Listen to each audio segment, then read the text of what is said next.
reverse transcriptase PCR. Reverse transcriptase PCR is based on the process of reverse transcription. In case of reverse transcription, the RNA is converted into cDNA. The process how reverse transcriptase PCR is performed, that is, the first step of reverse transcriptase PCR is the production of the first strand during the reaction.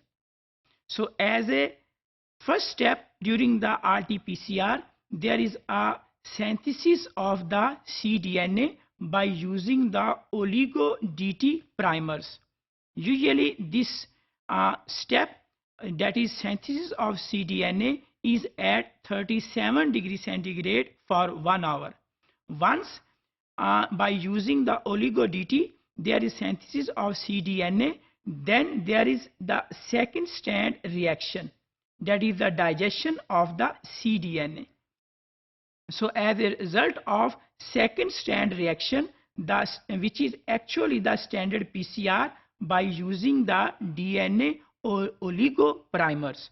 So reverse transcriptase PCR is actually the conversion of RNA into cDNA. When we have to convert RNA into cDNA and later on we have to amplify the cDNA, this variant of the PCR is called as a reverse transcriptase PCR. Here we can see that how reverse transcriptase PCR is performed. Here is RNA, which is in red color, and this is the primer.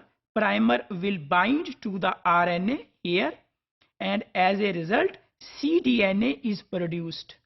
This is RNA and this is complementary strand. Once cDNA is produced, then there is amplification of the DNA. So this strand, this is the newly produced strand that is complementary to the messenger RNA sequence. So this is amplified product. So in case of reverse transcriptase PCR, RNA is converted into cDNA during the first step, and during the second step the cDNA is amplified by the conventional method of the polymerase chain reaction. Enzyme reverse transcriptase is used to convert the RNA into the cDNA. RT-PCR is widely used in expression analysis or in expression profiling. It is also used to study the expression of the genes. RT-DNA, RT-PCR is also used to identify the sequence of the RNA, and it is also used for certain amplification of certain pathogen, where the pathogens, they are RNA viruses.